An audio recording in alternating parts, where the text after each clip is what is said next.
All right, welcome back. So, this will be episode 13 of Coping Mechanisms with my dear friend and the founder of Sweat a Little Bit, Dr. Jordan Rodrigues. I'm really proud of this one. This was the first solo cinematic build I had ever done. And the few months since I filmed it, I can quite easily go back and see a few mistakes that I made.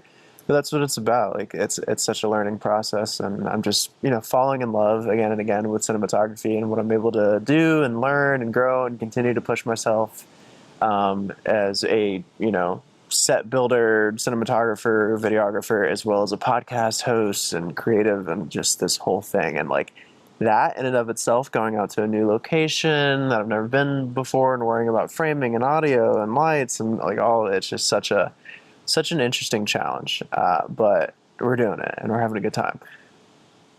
Man, Jordan really just opened up on this podcast in such a beautiful way. He has such a beautiful story and is such just a lighthouse, as he would say in his words, as well as I got him to admit to in his words on this podcast. But really, people just refer to him as such a light and such a beacon, really, out in the world.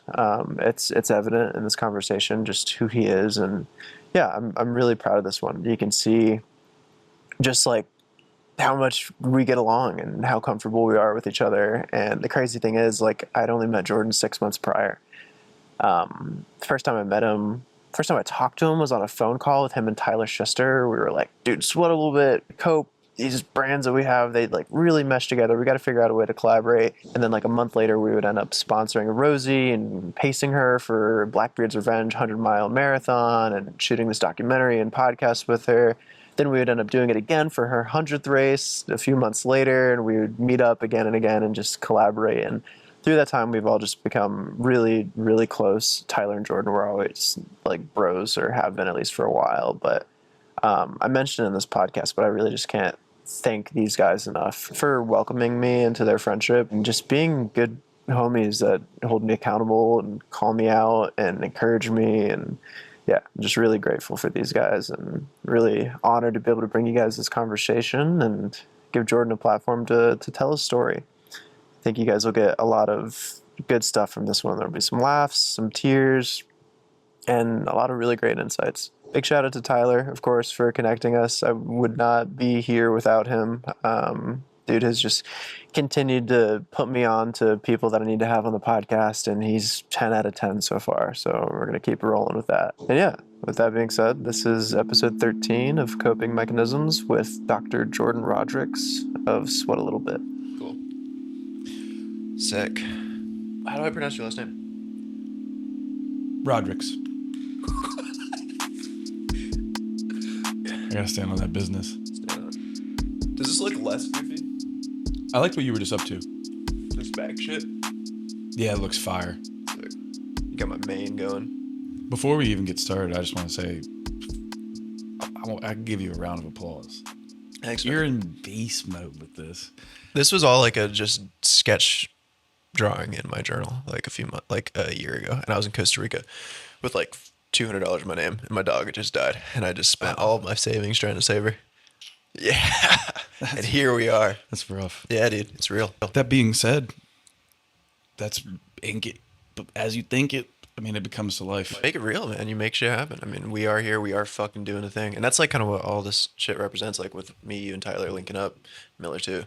Just making shit happen. It is. Bringing shit into reality. Having that call, it was at least 6 months ago, where you sat down and you were like, goal, become North Carolina's fitness, health and wellness lead the way squadron on the East Coast. And I was like, you know what? That's actually attainable. Yeah. There's heavy hitters out here and they're moving, but the three of us together, I find it to be quite reassuring. We laid out, we all have a unique skill set. We all have unique angles on things, unique interests. And we're actually still doing it. We're still going. One successful Rosie run down. Yeah. And we're just making shit happen. This has been a fun weekend too. We've got the vibe is good as well. It's despite animosity. Wholesome. We just 1 foot in front of the one knife in the AC. It's fine. We just keep rolling, dude. Let's keep this in there. We're live. So, yeah. Okay. Sick. Anyways, whatever. Fuck it. For people tuning in, welcome to Coping Mechanisms. This will be episode Fuck if I know. Not sure. Probably 69. 12, 11, 13, something like that. With Jordan. Jordan, Sweat a Little Bit. Jordan Rodrigues. Yeah, buddy. Rodrigues, stand on it, dude. Yeah. The founder of Sweat a Little Bit, the originator. Doctor of PT. Dr. J, Nailed it. some people would say. Dr. J, yeah, I get Dr. Dr. J. J sometimes. Yeah, dude, thank you. Thank you for being here. Thank you for just doing what you're doing and what you did to my shoulder. We had people, I'll try to link it somewhere in there. We did a pretty interesting assessment, whatever the fuck we ran through yesterday. That was wild. That was fun. Yeah. It's fun just to get to explore. Anytime body's like a map, you're just kind of like, which direction is this going to take us? But it's cool to be able to demonstrate my craft. You're a wizard. I appreciate that, Listen, brother. Harry. You are actually a wizard. So like you have this lore about you that I get from Tyler, and like he's like, no, like you don't understand. Like he's a wizard, and I saw like a little glimpse of it when we were in the Outer Banks doing Rosie's thing, but like being in your office and like just getting to like nerd out with you. I'm sure like most people that was like too information dense for most people, but like I was just in awe. I was dumping. Yeah, I was you were going I went about as deep as my brain wanted to go. I could have. on 10 the whole time. Yeah. I open a lot of tabs. Yeah. And forgive me if I do that through this, but it's the weave, brother. It's the weave. That's what we're here for. We'll bring it back. That's what we're here for. But like you have a really interesting approach, and you know, like we were kind of alluding to it there just before we were officially live. But you really represent a lot of the stuff that I care about, like through the show, through Cope and what I'm doing in the health world. You do it in like such an amazing way in an area that traditionally is not really doing that. Like this more holistic, inclusive, creative, intuitive version of like PT. Like I was telling you yesterday, I've been to a lot of fucking PTs. I've had a lot of injuries throughout my days of soccer and surfing and skating. You have like this very like passionate approach that you are just like driven to figure out what's going on regardless, which was a lot of the reason that I got into the nutrition space and like the mindfulness space. Cause like I was going to therapists, shit wasn't working. I was going to doctors, getting the drugs, wasn't working. I was going to all these other fucking specialists trying to find out what was wrong with me. Nothing. It was just, yeah, take this med or we don't know. Yeah. But like you just being able to draw from all these different points, you were actually able to like inform me so much of what's going on. And that's just like what I love about you and like Tyler and all of this, I believe is the necessary next generation of health and wellness, like this more inclusive, less myopic version. Agreed. Right. Yeah, agreed. That's the aim overall for everything you do. And you can kind of sniff out if someone's entering the field for like financial gain. They're like, oh, like this is a good one. I can start an online coaching business and like fire off that way. It's like, sure, yeah, you can do that. But it's kind of easy to see through some shit when you're like, why are you approaching this so dogmatically? Or like, certain, I don't know primary examples off the top of my head, but there's a feel that I get, very like intuitive thing when I'm like just hearing people like they're really about this. They're really on the right path and there's nuance in their approach. And I respect that. And that's where like when we chat, I'm like, oh, nice. Like we're on the same wavelength. Yeah, It's not it's like potential autism, like right away. Yeah, We're just like locked in. Like as soon as we cross paths, we were just down rabbit holes right away. Because there's ulterior motives to be able to enter this type of space, but ultimately the passion that you need to have towards trying to help someone. Yeah, That's at the passion. crux of it. You're all. a craftsman. You're like doing whatever is required in order to make the most beautiful result. I've always had blue collar like genes in my veins. Like my father, all ever witnesses that man building houses, frame inside, and just like gristled hands. And there's something, especially these days, that's very like admirable about that. You're like, dude, in a day where it's like you got soft hands, boy, you got soft hands. Yeah. You're like, man, maybe I do need to be a little bit tougher. And having that blue collar, I almost take like a blue collar approach to some degree where I view what I do as a trade. Yeah. Like you go to your electrician apprenticeship to learn to be an electrician. Yeah. You go to physical therapy school and you learn to do physical therapy, and it's working with my hands. It's very kinesthetic. Like I'm like in action, like eyes closed, like palpating and working. And I'm just like, okay. And it gives me like a direct connection to the source. Whereas you go to a business degree, world is the breadth at which that can be utilized is crazy, right? Like physical therapy, it's like there's like a window. You know, you Yeah. can do inpatient, outpatient, acute. You can like do different fields and carry it over into other professions. But like I like that I learned a trade. Like Yeah. I learned a skill set. Like there's an account called the Body Mechanic, and he's the man. But that's like the approach I like to I think follow, of. dude. For he's the Yeah. man. Yeah. But I like the idea of like being a body mechanic. I'm like, okay, Yeah. let's just tune in this system. You're Let's in pay it for attention the to that craft. system. I think the intention behind getting into the field like is really a lot of it. Like I think this is a lot of the issue that I see with I think that sometimes I speak a little bit loosely about this. So I'd like to be really fucking specific. I have no problem with therapists. I think there's a lot of good people out there. I have a problem with the model, and I think that people get into a model that is flawed and outdated for the wrong reasons because they just want to get a job because our parents push us in because Well you said. have to go to high school. You don't get to take a gap year in America. That's not a common thing. And you just have to fucking close your eyes and pick something when you have no idea what you're doing. So you just end up at this field and you just have to stick it out, and then you don't really care. You're not passionate about that thing. You're more so passionate about getting a decent salary and not feeling like a fucking loser to your friends that you grew up with and then your parents. So then you're just following the code, the DSM or the book that you've been taught, and there's no innovation. You're not continuing your education, and you are like so in depth with like finding everything that you can find and bring in to bring the best value to your Salute. people. Thank Yeah. you. No, Yeah. you hit the nail on the head with that, and it's out of necessity. Like, of course, like you said, people are compelled to like get that a nice, safe, stable job. Yeah. And this goes for most fields, but I'll speak to the physical therapy field because one thing that I love that you led with, dude. I've never met PT who's in this for like in it for the financial gain because that really isn't the world. Health and wellness, basically, that's a whole different thing. But Yeah. from a physical therapy standpoint, everyone is aiming to help someone in like in that fashion, but the stress and the strain that can come from the system itself. Yeah.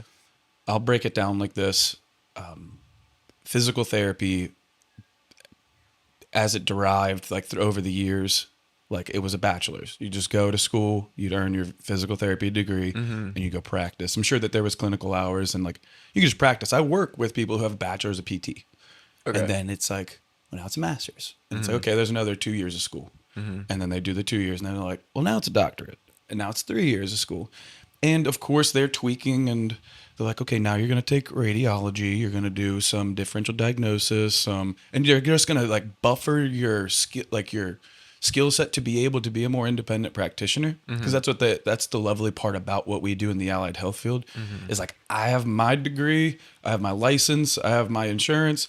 I can go practice however I want, which is Yeah. cool. Like I don't need to be under the umbrella of a big healthcare organization. And I'll get to that shortly. But a lot of people find themselves really excited about getting into PT school, and they get into exorbitant amounts of debt because Yeah, like a because lot. it's a money game. I believe it's like, Yeah. okay, so you're holding me here for another 3 years when this dude has got a bachelor's and we're practicing the same way. Like it's Dude, that's not what I'm like our wondering. I skill wonder set if is the too PTs that I different. went to were just bachelors. Could very well be, you know, but like those people are tried and true as well. Man, they've earned their stripes across the years. If they've been if they're still practicing with their bachelors, like they're still dialed in. It's because you have to do continuing education across the years, but it's a like the university type of system itself. It's not, it wants to keep you there and kind of squeeze you for dollars. To give you a brief summary of the route that I was on, it's like I initially accepted to a university that was $66,000 a year for 3 years.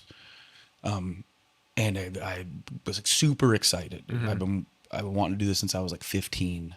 I was 20, got in, maybe 21, but I got in and I was like, let's rock. Like I did exactly what I've been set out to do. That's the only reason I went to college. First generation college student. Would have been some form of blue collar work. Probably went to the military, but honestly, along that route, I knew like I was going to incur debt. And that was like a challenging thing for me to do, but I was like, whatever, I'm doing it. Like I'll bite this bullet. I will go into a ton of debt. I'm reaching for the dreams in which I've set for myself. Don't care. I'll find a way. Fire. And then I just like sat back, and through the counsel of a lot of wise people and a lot of people close to me, they were just like sitting there talking to me like late night at their countertop, adults. Like I would just like pick their brain, my friend's parents, my wife, my girlfriend at the time. We would just like talk. They're like, that's like taking out a mortgage just for the 3 years of school. I'd already went to 4. You know what I mean? But I got out of App State with a pretty minimal amount of debt. I was like, okay, like I'll find a way, you know, I'm going to make it. But then I like really sat back. I'm like, damn, that is a mortgage. And then I'm going to want to get a mortgage once I enter the field. Yeah. And so I backed out of a school, and in the whole mix of this, I turned down other schools like Winston-Salem State. I had turned them down because I had already paid $1,000 seat fee, and I didn't have money, dude. I was just like, I like was scrounging. I was asking people like, Mom, can I get $100? And that's, you know, was like, so I lost that money when I withdrew my seat. I lost my other acceptances that I had turned down. So I was sitting there for like, after getting into 4 schools, I was like, okay, so I'm not going to school this year, I guess. And I just like stuck with it, and I got back into I like re-enrolled the following year. I'm sorry, I reapplied the following year, but like kept the pulse on Winston-Salem State, and just like kept shooting them emails like, hey, can I come to campus, put a face with a name, come and meet you, say hey. And they were like, sure, like sometime. And like, I just kept pushing that button. And then, so like by the time I reapplied the second year, they hit me up. They're like, hey, a seat just actually opened in the first class that you wanted. Do you want to come here in a few months? I was like, let's go. So I was like, I accepted the fact that I was going to go to school a year and a half later. I was going to take a gap year, but then I actually, just by the powers that be and with some persistence, managed to get into school right away and got into a program that was like $12,000 a year rather than 60. Yeah. Huge Difference. It's a huge difference, man. I had to make a real financial decision because the pressures. And so like, while I'm in that program, like, was blessed with different types of opportunities, and I don't want to get too ahead of myself, but I utilize the hell out of my resources. There are resources out there at universities, within programs, state programs, that like, if you apply, there's a chance you get it. So like, there's this program called the Forgivable Education Loan Services. It was a first come, first serve. Like, basically, as soon as the gates open for application, you apply, there's a chance you get $14,000 loan forgiveness each year that you get it. That's huge. Dude, I applied, got it my first year. Yeah. So got it every successive year. And you repay it by working in the state of North Carolina. Oh. So I got $40,000 forgiven. That's huge. Just by working in the state already. That's huge. So that's a big chunk off it. And like, it's not to say I'm without debt. Right. But I'm not 180 grand yeah, in you're debt. significantly better off. I'm though, in a because you played the position. game smart. Yeah, I'm like a nice Tacoma in debt, like a nice truck in debt, And you have a nice versus in Tacoma. it. Well, that's that's the beauty of it, is like, because if once you have to kind of work out of necessity, and you're kind of like, oh, dude, like just the perils of life, you know, Yeah. they're just a challenge, the challenges of life, meeting that financially, especially now, you have to sacrifice a bit of your desire to grow. You don't have to. People will sacrifice a bit of their desire. Yeah, because they're like, I got to keep a nice, safe job. I got to keep these things. I'm extremely understanding of that, but it leads to what you've probably experienced with therapists, and it's just like people are just working their job. Yeah. Yep. I mean, that's like Maslow's hierarchy of needs. You don't feel like you're in abundance, so you're in scarcity. So then you're just like doing whatever you need to do in order to survive. And that breeds fucking sociopathy. Yeah. Like, it just breeds just like not really giving a fuck because everybody's just so concerned with themselves. So you like don't really care that much if this person gets the best results. You care if you're bringing home money for your mortgage. Yeah. That's it. So you just need to Ultimately, keep your job. meeting your needs. Yeah. And that being said, some people are just like that. It's a good, solid career choice, good, solid path. They may have good understanding of science and anatomy, biomechanics, and be like, I can do this. And it's not like their passion. Like, this is just some reason, some way, it just scratches this itch in my brain, and like this way of thinking that I do think that it meets those needs for me. It like meets like the whatever's on the higher parts of those needs for me, where I can get really passionate and like nerd out and just really dive deep. Yeah. And that ability to do that, I think, compels me to push harder and further, and want to see like to branch out into like the cash-based practice world in which I operate.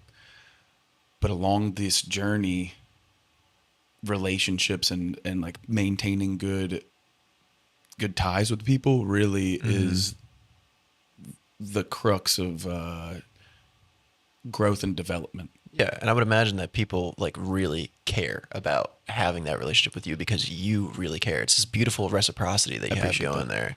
Yeah. So bring us back to that. Like, how the fuck did you end up here? Bring us just back to the beginning. How did you grow up? Where did this desire to do this work come from? Where did these itches come from? Who are you? So grew up on the Outer Banks, North Carolina, in Kill Devil Hills. That was my stomping grounds. Floated all around that place, which was nice. Just being at the beach, I felt like I was like moving with the tide. Honestly. We grew up in similar. I grew up in Pawleys Island. Yeah, So lived in very similar 23 houses by the time I was 23. Holy shit. Just two divorced parents. Then we'd move every 2 years just because rent would go up here. We'd shift here. Same neighborhood. I would just be like, "Yo, I'm beside Dylan this week. Yo, I'm beside Tyler this week." And it was or this year. And it was cool because we always kept it a home. My mom always made it a home. We always had a garden and always like trampolines, and it wasn't like we were destitute, bro. We were. Yeah. You weren't living out of suitcases. No, and I had my dad was always at arm's length away, so we'd always be a bike ride away from my dad, and he'd always hold it down for us. So I was despite the chaos that did exist in my life, my parents held it down for us to give us the most stability that they could. Now the chaos that was there imprinted a large part of my life, but like made me a more resilient person to be able to cope and to move forward and to figure out things along the way. And like, this isn't to oust my parents at all, but it was just there was a lot of violence. There was a lot of drinking. There was a lot of just wildness, bro. I was 10 years old. Like, me and my brother found a kid at the Ramada pool. We were in there swimming. Kid drowned. At the Ramada? Yeah, bro. I was probably 10. My brother's probably 12. And we run into the bar. My dad's just chilling, having a drink. I'm like, "Dad, there's a dead kid in the pool." That's crazy. Dad- My buddy almost died in the Ramada pool. No shit. Diving into the shallow end. Broke his fucking face. That's crazy. My dad jumps in, pulls this kid out, running CPR. Oh my God. The EMT who pulls up is the kid's dad, which is nuts. And so they're pumping this kid, and he ends up like, this is a very fun story in the sense that he survives. Oh my God. He the man who was his father was a tattoo artist, gave my dad both like sleeves. I got my first tattoo from him free. This is so like, and I ended up wrestling with the kid my senior Carolina, year. He was Beach a freshman when I was a senior, and he's like, "Jordan, remember when I died?" I was like, "Yeah, dude, don't remind me." it's insane. But yeah, it was, and so like little things, not like those things. I have like 10 plus of those kind of moments where we're just like ensued in chaos, and I've always found that I could like the fight or flight or freeze. I would always fight. I would never run, and I'd be like locked in, like time like expanded and slowed down, just like the frame per second as human references. I was like, oh, like act.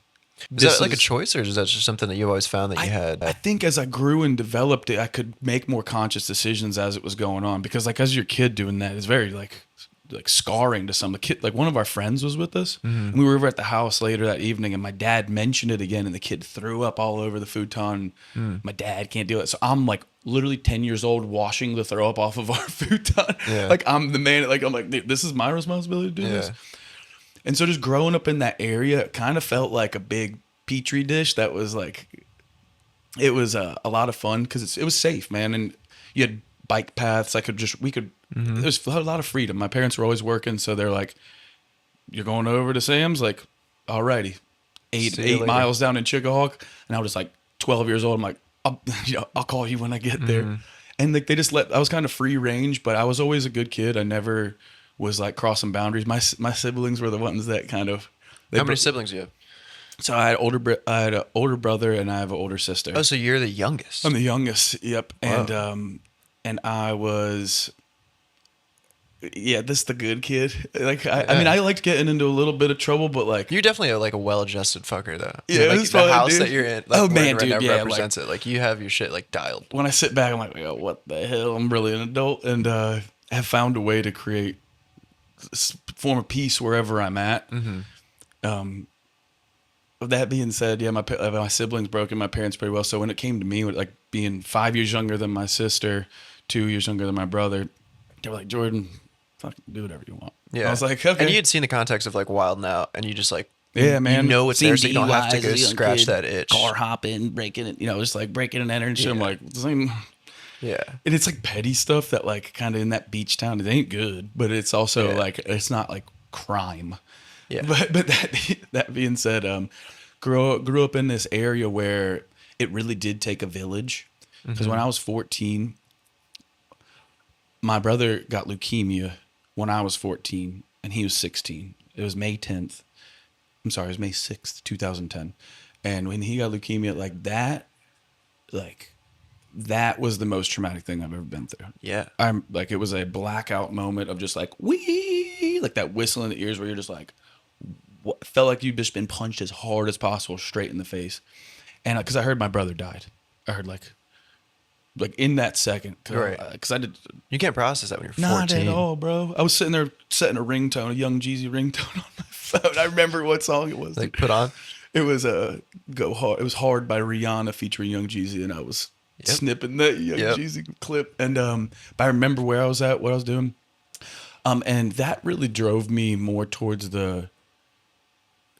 what it really did first was it took a lot of my parents' focus and placed it towards my brother, which was necessary. We don't have that kind of medical system on the Outer Banks. And so my brother had to receive treatment at King's Daughters up in Virginia Beach. And so my parents would go together, or they'd go separately, or they'd go this way and that way. And then in that moment, like it was a financial struggle. Like my mom's vehicle got repossessed because she wasn't able to pay. So like that was a challenge for her to be able to help and like do those things. And she always finds a way. Like, so she found a way and they would do that. But meanwhile, little 14-year-old me, I'm just like playing football, wrestling, playing lacrosse, literally getting beat up all year round. But I like needed like some form of like that outlet to get real physical and to get like the stress and pain the emotion out of me. moving. Yeah, dude. I've always been a really emotional person in the sense that I feel a lot. Like you care. Like my friendships, like my heart bleeds for my friendships. I know. I see it. My family, my heart bleeds for my family. And if I'm connecting with someone, I really like try to put as much intention behind it as I can. When I connect with a patient, that's taught me how to be able to like, they walk in my office, I can break like any of the barriers that I just like dive right into like, I'm your friend. Let's become better friends. And it breeds a lot of trust amongst my patients. So these are things that are the non-tangibles that they can't teach in school, but gave me a good skill set to be able to fit, like to work with where I'm at. Yeah. And with that, like I had a lot of injuries too. Like when I was my mom always thought I was a hypochondriac. My siblings are like, John, such an overreactor. I wanted a damn big first aid kit for my birthday when I was like 9. Wow. Dude, if I get a cut, I'd throw a big old Band-Aid over it. Yeah. So they were on to something there, dude. I would wrap up my wrist if it was hurt. And I was just like, I thought it was cool to like the tactile stuff. It was like toys to me. I'm like, nice, I'm playing doctor. That's so cool how we just come formed with certain gears in our brain. Yeah, dude, I just sick ass. That kit was badass too. And it came in a lot of handy. Like I'd cut myself. I'm like, oh, got the Neosporin. Sick. And I was always dialed on that. But I was just a little kid doing that. And but as the years came, like I was hitting the Heelys on the beach road and hit a pebble, did a full split, and I like ruptured my adductor magnus on my left leg. Oh my God.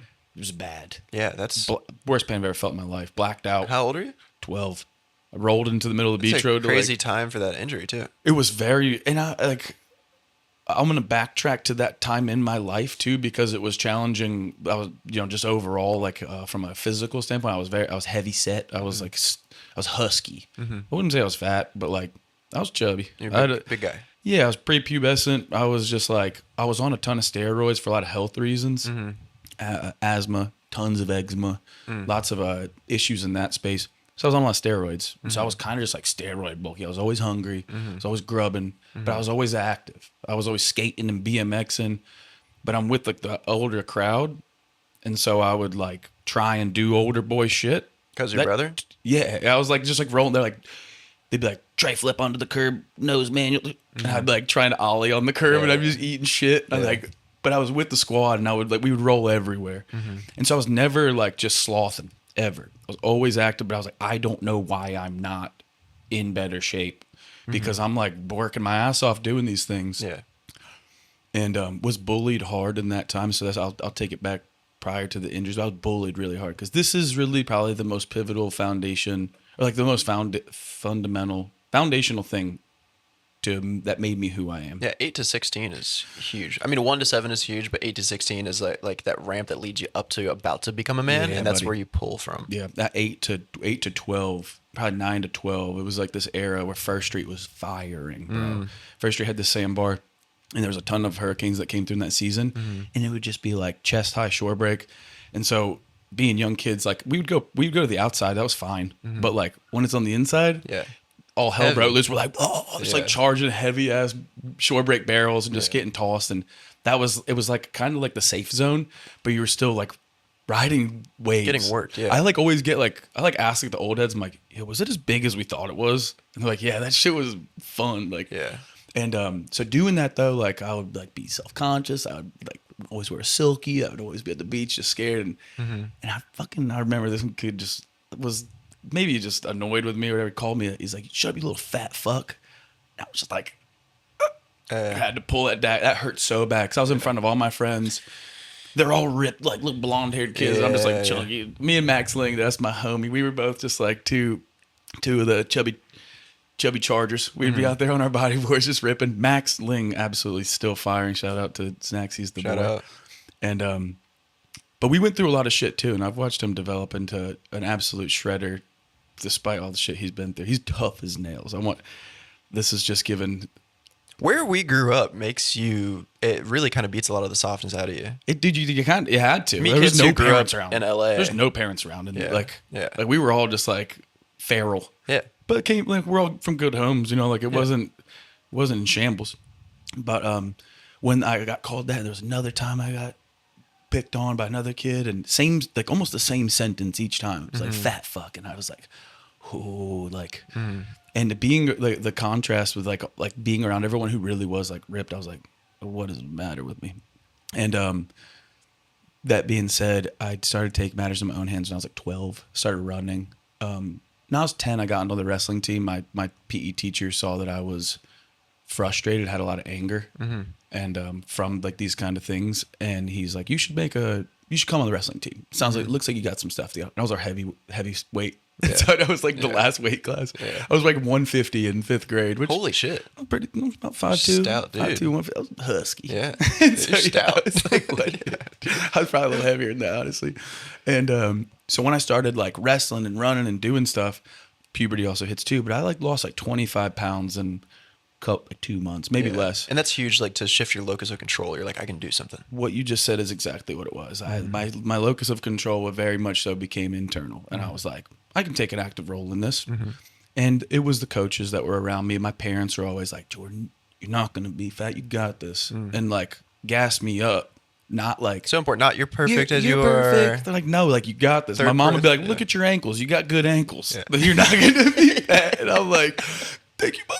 Like crying, dude, just crying. They're just being like, just a very like sentimental, like, because I viewed these kids as my friends, at least like kids I admired out that I was surfing with. They say those things. I was like, It's weird in that town, dude. It's a fishbowl growing up in a it town is, like that. yeah, man. And like, I always, there was no one that I like viewed with contempt or like rudely. Every person that was older than me, I was like, they were served as a role model in some way because they're the ones. Even if it was a negative role model, like a reverse role Oh model. yeah, right? yeah. And like even those kids all had redeeming qualities too. Like they weren't bad people. They just like hit me with some crazy shit in that moment. That time that we grew up in, I mean, it was just like there's like a lot of hate. Like, I mean, I remember being called like a tryhard in PE, and like that like psychologically, like what that is usually like I care about this thing, and I'm like actually like trying to excel, and you're calling me a bleep this piss. But I got like, a problem. I got a problem for trying. You're like, why am I gay? Yeah. Like, why does that make Why me did I gay? do that? Like, why? Yeah, which is ultimately the biggest slander you get in It's middle the school. You're like, craziest "Oh." thing, dude. It's like, dude, oh my god, I tried too hard in the pacer test and got called a fat. I'm never gonna do that again. Crazy. Yeah, no, dude, that's the world that you live in, man. It's Yeah. like when you're kids, it's just like this pulling straws. You're like, what is it today? You're Yeah, like, it's you're a bitch. You're like, yeah. no, I'm not. God. And so growing up, like I really had to, this set the foundation for Sweat a little bit because I was using this as an outlet to build myself up, to become more mentally strong and be like, I'm not, like I can take control of certain aspects of my life. And as I grew and developed, I stayed on that path and I stayed active. And then when I was like running for wrestling, I was running to really cut weight. And like I did that for years, and I found peace there. Like I was like, okay, like by the time I was a senior in high school, I was running like 8-mile clips out. Instead of biking over to my friend's house, I would run. And like I was hitting pretty decent runs in high school, double what cross country is running. Never thought once about running cross country. But I was pretty good at it. Just making it happen. And but I never considered myself a runner. I was just like, this is just What you do. what I do. Yeah, like, or at least this is the activity I'm choosing to do today, rather than bike or do whatever. Like I'm just gonna run. And there was this pivotal time.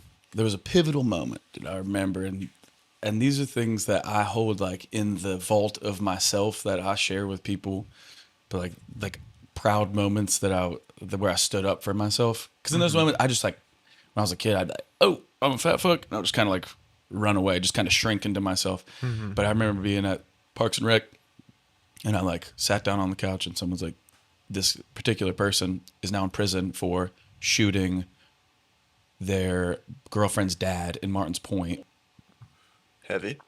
This was like 2 years ago. Shane Perry like killed this man, but like he like was like, get out of my seat. I was like, I just sat down. Like, what did I do? And he's like, get up, you little fat fuck. And he said it. And he goes to grab my ankles. 12.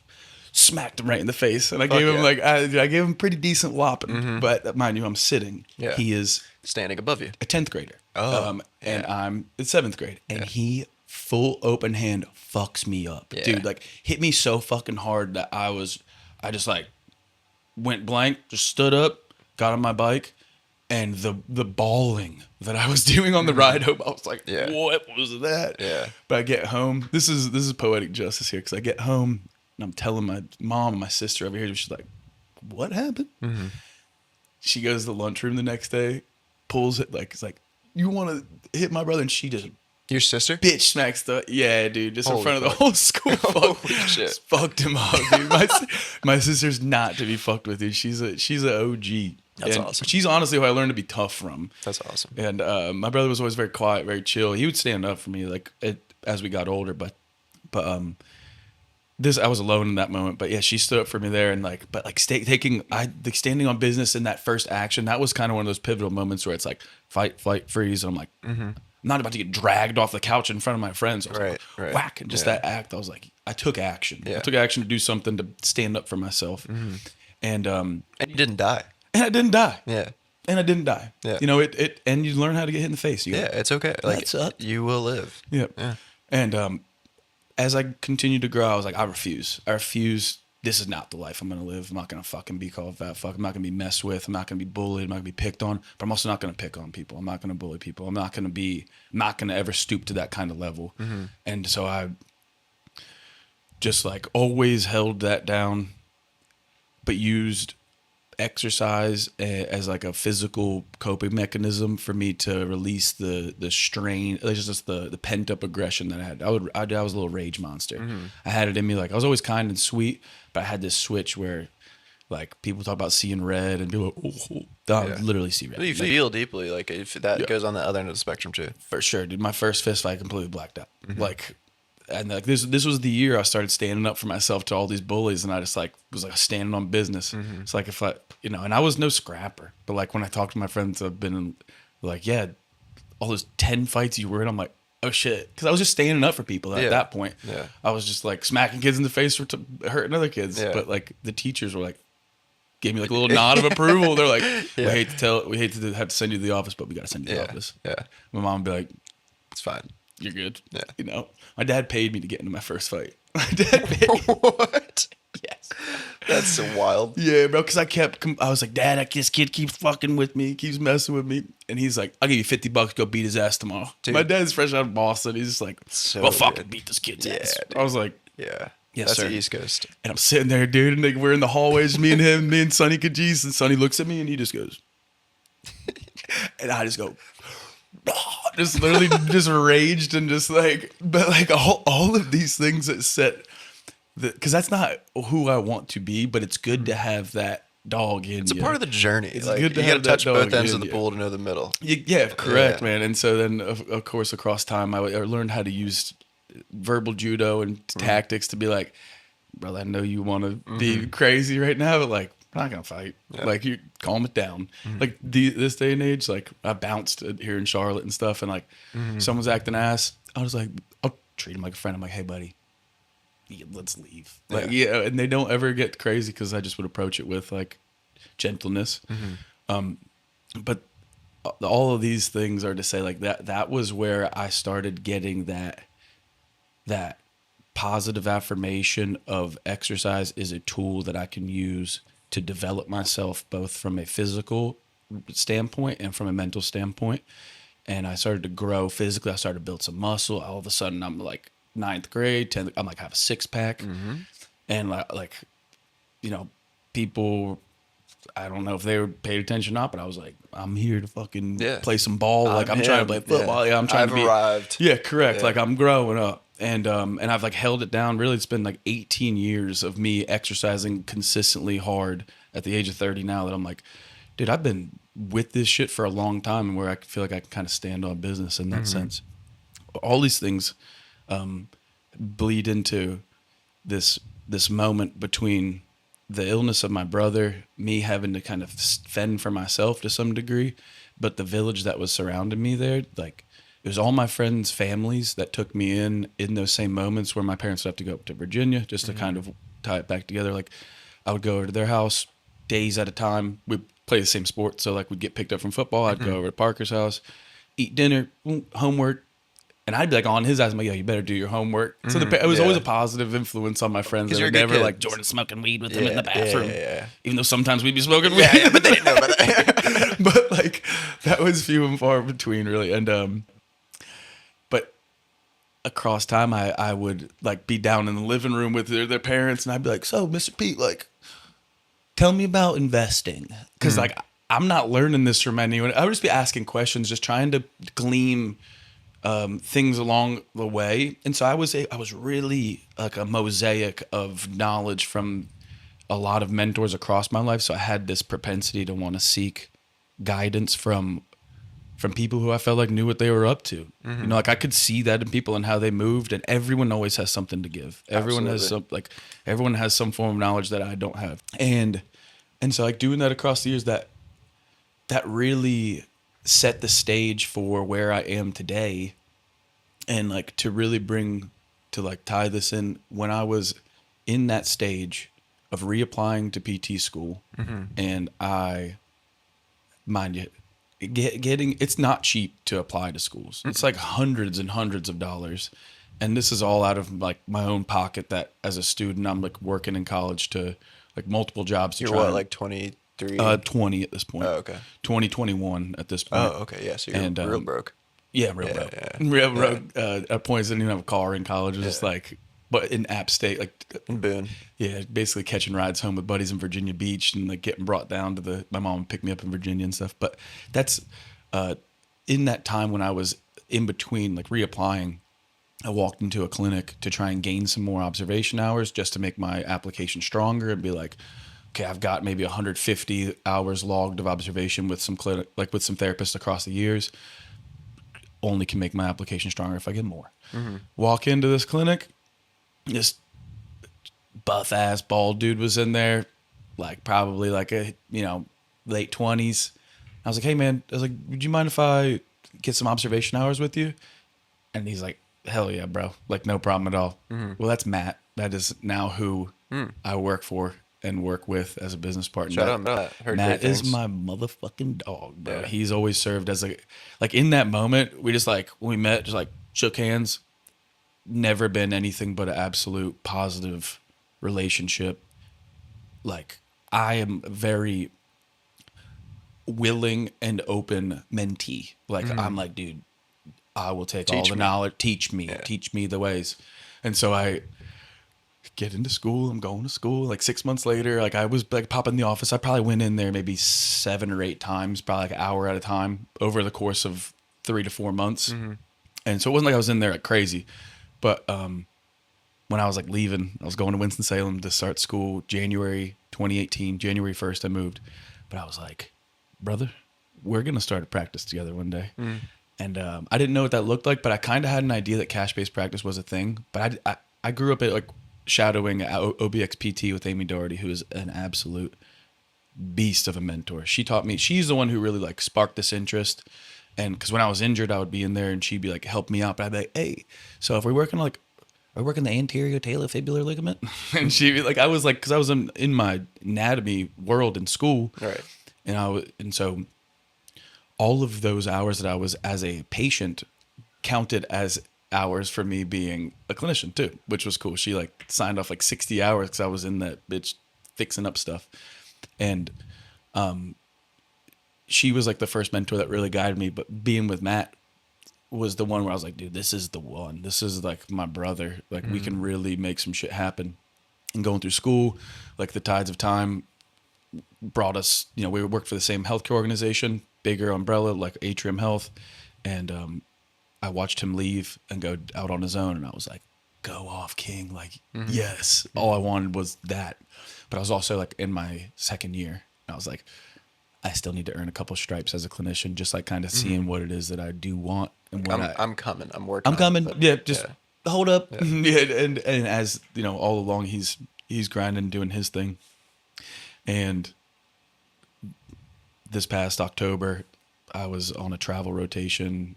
Long story, you know, like I was getting health insurance so that I could get this pec surgery. And but he like calls me up. And I'm like weighing out two major options that I won't even dive into too much, but he hits me up and he's like, yo, you want to do it? Like, you want to come and start a practice with me? I was like, oh, buddy. And I leaned into my faith and prayer like crazy. I was walking around this loop in my neighborhood just like all night, just because the other option was a very nice option, but it involved me leaving the world of PT. It involved me acquiring a men's clothing store in Blowing Rock that is basically a business, $1 million business in a box. Like you know, they and Wife? like already say again. Wife Wife was down.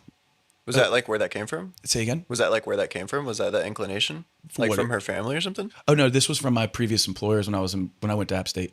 Oh, I worked there some of my sophomore, junior, and senior year. that's just like a wildly like very different. That's a fork in the road. Very much so. Yeah. But like as an employee, I've always aimed to serve like the best that I can. I always try to be just a good worker. Yeah. Always took a blue collar mentality into everything I did. I was like, teach me, I'll learn. Like I was on that journeyman wave, and I just went to work for my 10th Blowing Rock Symphony, where I go bartend for them. But literally I've been doing that for 10 years. And so like I stopped working for them after 3 years, but always would drive back up during PT school. I'd bring some of my classmates with me. We'd bartend, get paid a couple $100. We're like, let's go, baby.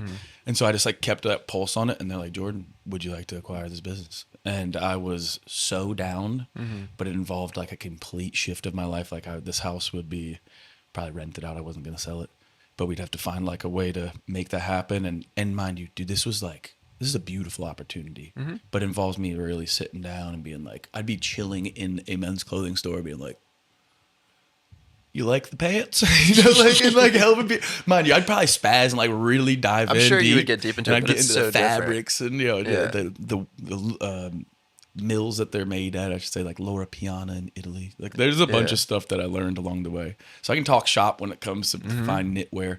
But no, which is hilarious. It's a very random skill set I have there. That's a good one though. Yeah, hemming pants and like things like that.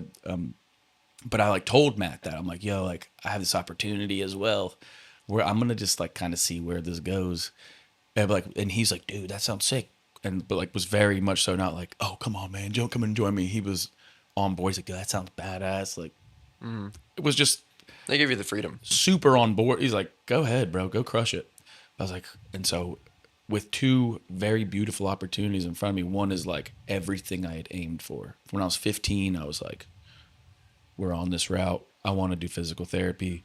And so I've like climbed that ladder and like took those steps. And then I was like, it came to this fork in the road. So it's a pretty obvious decision in hindsight. Like when it's like lean into the challenge, the risk of like actually going for your dream and like going for it.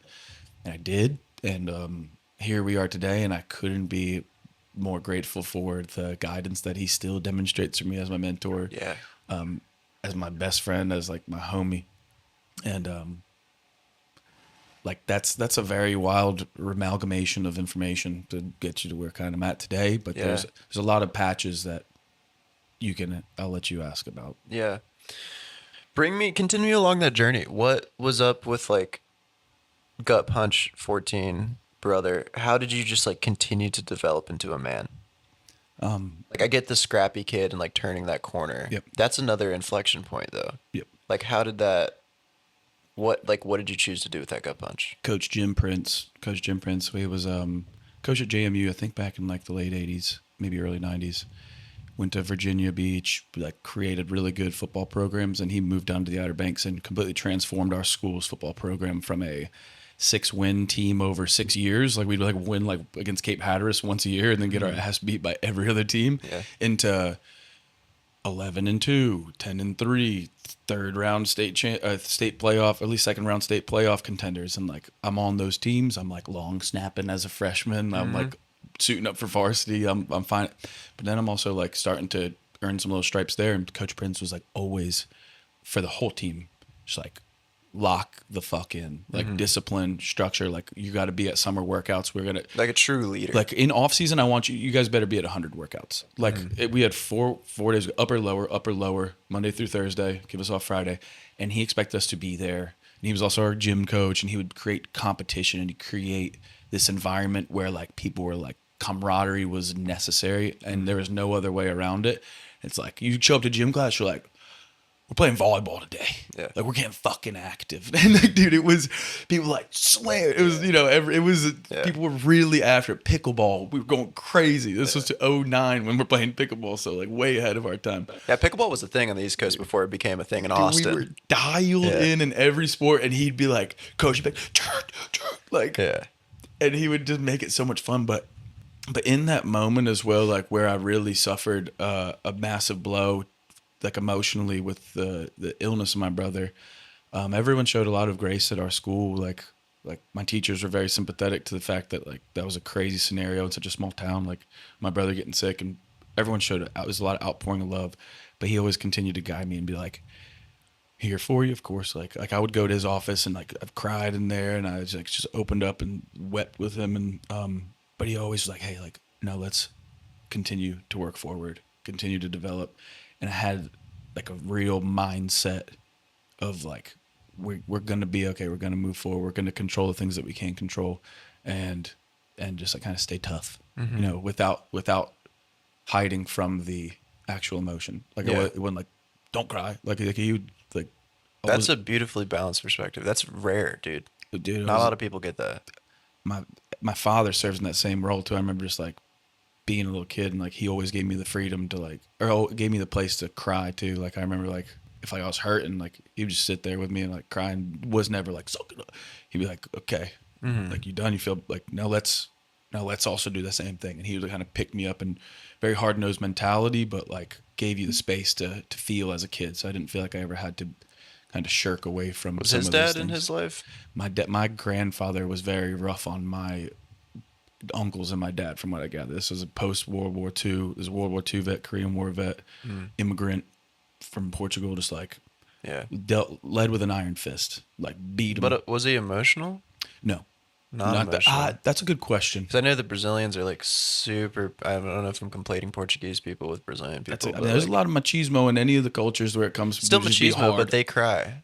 That's good to know. That's good to know. They're passionate. Some of them. There's. I didn't. My grandfather. Generalization is huge. My dad was the youngest, and I was his youngest. So by the time that I was hanging out with my grandparents, they were older. They were in like their late 70s. And he had seen kind of the other side, I guess, of like he's just had a lot of context to pull from. So he like kind of had that gear to be like, I want to make sure that this kid feels safe to cry. And my dad said he didn't. He talks to me about the conversations he had with his father as he turned into a man, and he's like, Dad, I'm not gonna do what you to my kids what you did to me. And that's like, fucking beautiful. And he had to break those chains of just like physical abuse, just like frustration, like kicking the dog to come, like when you come home mad, like he didn't do that. Like there was anger, there was frustration, there was drinking, there was a lot of stuff, but there was always so much love, like bleeding heart love, and just a lot of passion there, and But Coach Prince served as a really large mentor for as a coach, just in every fashion in that way. And Rob Constanza was my friend's father, but he would also come in and like, he's more like a mindset coach for us in high school. Just like would come around. It was never like actually head coach of anything, but was always coaching us up as kids. Where like he watched this kid try to like get under my skin and want to fight me and shit. And like, I didn't even know he was watching. I didn't know he was in the gym. And I diffused it. I was like, well, I'm not gonna, it's about to stoop to this level. And I remember him like pulling me aside a couple of days later and like giving me a attaboy for that. He's like, that was really like mature of you to do. But he always built me up. He was always someone I could go to, gave me access to his Audible account. He's like, listen to this, listen to this, listen to this. It was just like plugging me into books just to like kind of, it was like Jim Rohn, like really good. There's one called The Energy Bus. It was the first book that he gave me to read. And it was essentially like, he's like, Jordan, you are an energy bus. Like there's going to be people that you let on that bus and they're going to want to ride with you. He's like, allow the people who are contributing to the energy of that. This is what the whole premise of the book. It's like, allow those people to ride with you, but there's going to be some energy vampires that hop on that bus. Always be wary of them. Always be mindful and like. And I'm a open first, and then prune. Yeah. I'm like, I'll meet someone. I'm like, we could be best friends tonight, and then just treat them like my absolute best friend until they demonstrate character qualities that I may not like, whether it's like just rude or just like inconsiderate or like whatever things. Like, okay, maybe that's. Maybe not. I'm not going to judge them so hard, and that'll give them opportunity. But you know, you'd be hard pressed to find me to cut someone out of my life and not give them love and affection, because I know most people still do need it, and I feel like I'm a capable person of still providing that as a friend. It's just difficult to have that discernment so that you're not getting robbed. You got it. And I don't ever try, like, I don't believe a lot of those things. I don't let them weigh on me. I just try to be like keep a healthy detachment from. Or like a healthy distance to where I can still be there to help people who are maybe not doing their best, but still try to just bump them up. Be like, hey, you got a lot of redeeming qualities. Like, let's do this shit. But the energy bus was a really good one that helped me kind of understand like how to aim focus and attention towards growing and developing and building and becoming someone that is more well crafted and like. And so Rob Constanza and Coach Prince were two of the main individuals that shaped me as a young man. And I'm glad that we're able here to sit here and talk about this, because in that time frame, like 2010, I was 15, 2011, I was 16, like around that time frame, my brother is going through treatment. He's going through an excessively hard time. Like we shared a bathroom with like a split bedroom. And it was like from his treatments and his chemotherapy, I would hear him like vomiting and just really ill, really sick. And you know, and meanwhile I'm like just getting home from football practice and like trying to lead a normal life as a 15-year-old. I'm like, okay, like just do my homework, like trying not to create any kind of trouble. And like, this is where like in the times that I've gone to counseling and times I've gone to therapy, like, it's like, you have a golden child complex. I'm like, yes, I do. And it's like, well, what's the other option? You know, like I'm just going to try and but like, it's okay if you're not an A+ all the time. And so it gave me a little bit of grace to operate with some flexibility. Because you're putting a lot of pressure on yourself to be that golden child. For sure. It leads to anxiety. Yeah. You know, and like. Perfectionism. For sure. High standards. But no one's setting them for me.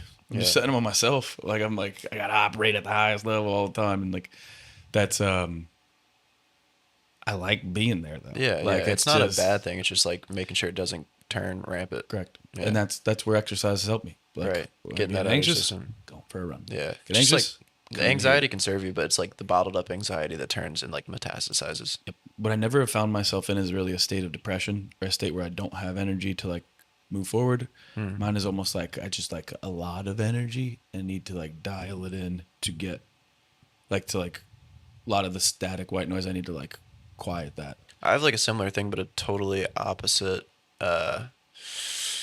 makeup. Like I wrestled with depression like immensely. What's that been like for you? I don't know. That would be an hour-long segment for us to get into. I mean, it's like, do we have Red Square?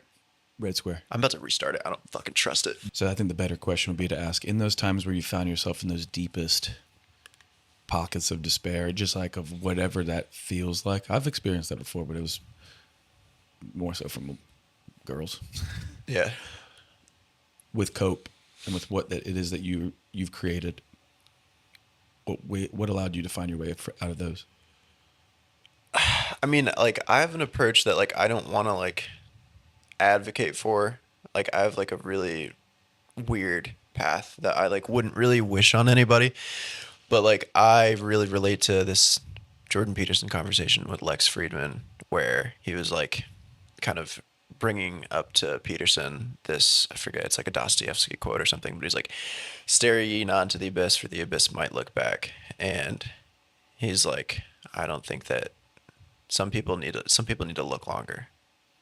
You know, like, I don't think that maybe you haven't looked long enough. And if you look long enough, you'll see the light through the darkness. And, like, it's the responsibility of some people to find their way through that so that they can be able to walk through those shadows and guide other people in those shadows and be like, it's okay here. Like, you'll find your way through. And he's like, are you sure about that? And he's like, I'm betting my life on it. And that was kind of my route. Like, I just sat in the darkness. Respect. And, like, I looked over that edge. Like, I definitely, like, looked at myself a couple times. It's like, I had thought about it. And Dude. I was like, there. You went as deep into the shadow as you could. I went into it, and I didn't really have. When I went through my darkness, it was a weird time. Like, I was in that 14, 15, 16 range, and Pivotal time, dude. Man, my whole life is fucking weird because, like, but I had, like, if you're listening, Derek, like, this is no slight to you. Derek's my stepfather. I feel like I had, like, 2 dads and, like, not a real father, like, ever. Sort of, because, like, I was just, like, I am, like, a black sheep, like, so I grew up in this weird tension between my parents, black family, white family, pulling me both sides, both trying to get me on their side, and, like, you don't end up on either side, you end up by yourself in the middle. And my mom had me when she was, like, 19, so, like, she didn't know how to do that. Derek's dad wasn't around. My dad's dad saw his dad get killed, never hugged my dad, never told him he loved him, ever. And I drifted from my mother. I was super close with my mom, super close. I used to, like, hold my mom's hair in the car. And Me too. When I I was mama's boy. I wasn't. I went to the complete opposite.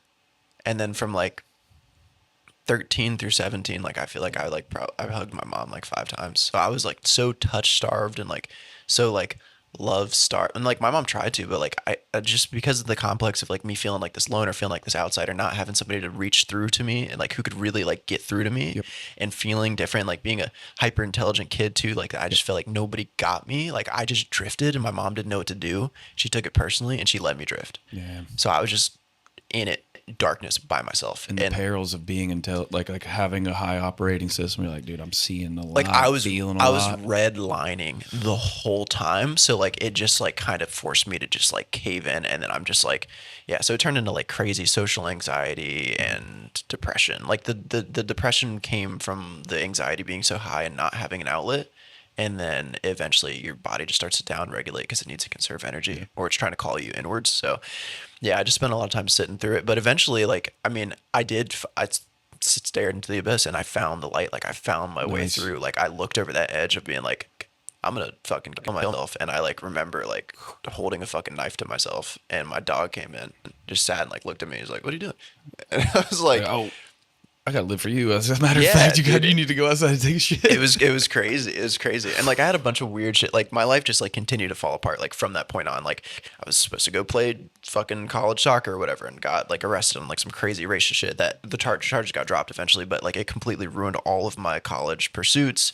The love of my life, like, fucking promised myself to, got pregnant by another guy when her mom moved her away. She had a kid at 16, 17. Like, Back in the abyss. dude, it was, like, literally, like, every single pillar I would just watch crash down around me, and nobody was there for me at all. All my friends turned away from me when I got arrested because they're like, Jalen's gonna snitch. Like, just crazy shit.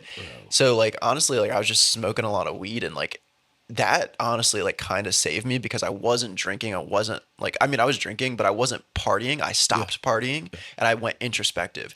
So, like, my mom was a yoga instructor growing up. So I had this context of, like, mindfulness and spirituality, which is super weird and, like, weirdly saved me. Like, I was meditating and journaling through this darkness. As a young man, you're like, I have journals from when I was, like, 6 years old. So, like, throughout this process, I was I wasn't just like sitting in the abyss. I was figuring it out. I was respect that. talking to the demons. I was like asking questions like, why is this You're way? developing a skill set to Yeah. operate within the abyss. To cope. To cope, bro. To 'Cause deal that's the thing. successfully if you go with in the there struggle. with no tools and you're like, I got nothing in my tool belt when I'm Yeah. here. This was what happened when my first time I slipped into the abyss a little bit, just getting ghosted hard, and that, and I had a summer of like when I was of summer 14, I was 18, 19 years old, and just like got my first little heartbreak, but it wasn't a little heartbreak to me. It's I was real. I was sincerely like in a place where I just could not find myself out of the abyss, and I would just like lay in my hammock, which was like the only safe space, and I would just like be so fucking sad. Yeah. And what my dad, like, because I didn't have I didn't have a tool set there. I never got vulnerable enough to like let myself really be with. But I didn't have a ton of girlfriends. Like being in a small place, it was a lot of inner exchange between girls and guys. Yeah. And I was like, I'm not gonna be with my friend's ex. Like that's my homie. I'm not Yeah. gonna be with so and so. Like that. Very limited. And It's a fishbowl. And I just respected my friendships enough to be like, I'm not about to be like treading over that territory. Like that was I'm not gonna get myself involved with your shit because I like valued the homies too much. And but I did. My dad. I remember where I was standing. We lived off 5th Street, and I was on the porch, and I was just down. And my dad just looked at me. He's like, grabbed him on my shoulder. He's like, Jordan, I know you are feeling this really shitty right now. This is not gonna be the last time this happens to you. And I was just like, oh fuck, I gotta do this again. But it also was this like, That's okay, huge, cool, man. bro. I don't have Like this is normal. Like this is okay. gonna happen. Yeah. Yeah, like this is not the end of the world. Because up to that point, like I've always been like 1 foot, like keep going. I just like, and it just served as a great lesson. It was less so the relationship and like the person. It was more so just like finding myself in that position. I didn't know how to operate there. I didn't have the tools or the skill set. The running didn't work. The exercise, like this stuff. I was just like, I'm out of options here. I'm really down bad. Yeah. But getting like having the friends around me too, the way in which it came out of it was very fun. Where I had to just like stand on business, and my buddy was like, "Yo, like fuck that bitch." You can cut this out. But I was like, you know what? Fuck that You're like, bitch. yeah, dude. And yeah, it sparked up at L, and we were just like, dude, yo, like, fuck it. what am I worried about? Yeah. Like, I'm back on my shit. And honestly, after that, like, it really did help me heal from there. But once you get a little taste of that kind of darkness and that place, you obviously have to sink or swim, and like it's really sad. That was gonna be my first knuckle tattoo. Sink and swim on the knuckles, sick, dude. sick. I love that. And it's just a real, really, really, really challenging thing for the people these days who find themselves in the abyss without the skill set to be able to see any light forward, and the depths of Yeah. despair that do occur.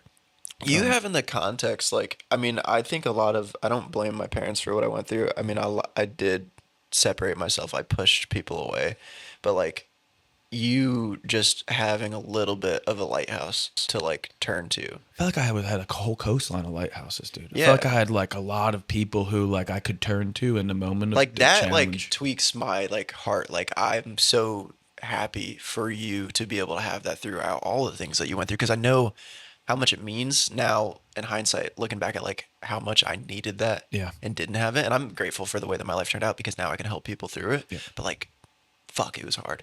I think that's what we're doing here, sitting here, and the ultimate message that I aim to get across to all people that resonate with the message that we say. It's like I want to serve as a beacon, as a lighthouse to help them and let them know like I am here as a friend, whether it's through my DMs, whether it's through just like consuming some of the information I'm providing, like, you know, just any of the message that I try to get out there. It's like, you're not alone, bro. You're just like, or girl, hit me up. Promise you, like we can hang, like, and that, and there's tools in which you can use to help yourself find a little bit more peace of mind, and like to get this energy out of your system, because not all fuel is good fuel, and like you can be like ruminating on this particular thing, but if you push yourself hard enough, you can like exhaust that resource where the mind is so focused on just breathing and trying to calm your heart rate down while you're doing something really difficult on like a hill sprint. Yeah. And you're like, I'm not thinking about shit but surviving right now. And it's good. It's a good little trick for the system. It's like a hard reset. But like I really think that what we can bring to the people is to serve as those lighthouses for people dealing with the real depths of despair and those challenges, or even people who are just on a slide. Yeah. You know, they're in a good place in their life, but they're like maybe not feeling like they're reaching their potential or trying to grow there. And it's like, I could really end up in the abyss if I'm not paying attention to these things. If my lifestyle habits and behaviors aren't serving me, if I'm drinking a lot, smoking a lot, Eating just like shit, not constantly sleeping, on TikTok 8 hours a day. Like, just like just trying to find the doom, like just trying to find some form of benefit in the scroll, because you feel so empty after, and you're just like, what did I just do? I just lost 2 I'm hours so of potential freaked out sleep. at what's happening. Most of the younger generation right now, like I guess we're kind of on the end of that generation. Or I guess we're like the cusp of the next one or whatever. But they You're born are 97. Yeah, Born 97. Yeah, I we're think like- I'm actually the edge of it. I was 95, which is the end of the millennials. Yeah. So But they are now sleeping less than they are on their phone per day. such a dangerous situation. It's so scary. I coach some like 19 and 20-year-old kids, and it's I'm going to wind it back to when you were 16. You mentioned that you made a transition between parents in terms is that correct? it's just a lot of back and forth. And then my dad, like once I was like 13, 14, my dad was like, "You're a grown man. You make your own decisions. You don't want to fucking spend time with me, whatever." Which is Did you begin to start hanging terrible. out? Did you begin to spend more time with him?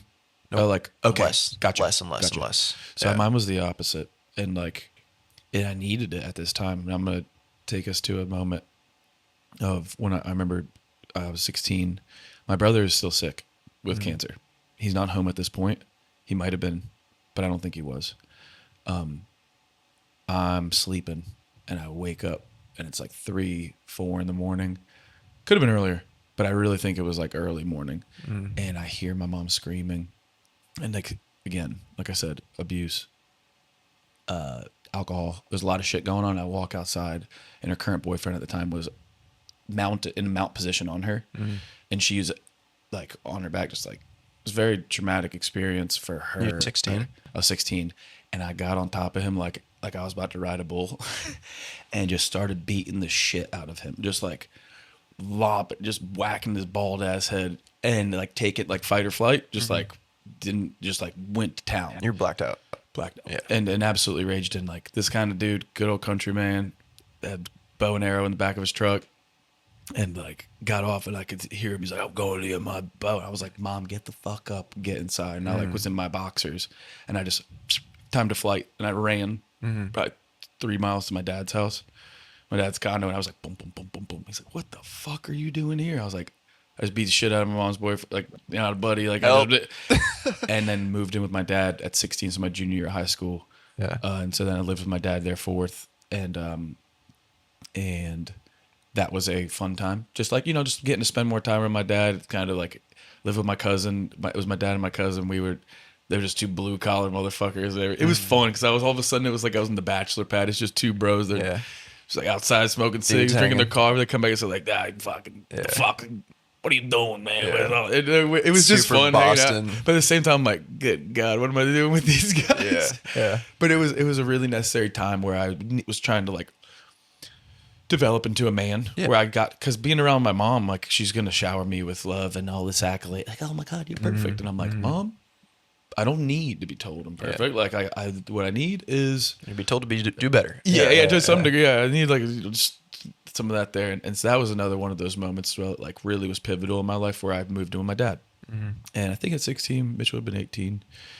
He was still sick there. I don't think he lived out, because he moved out here to work in Concord for my cousin.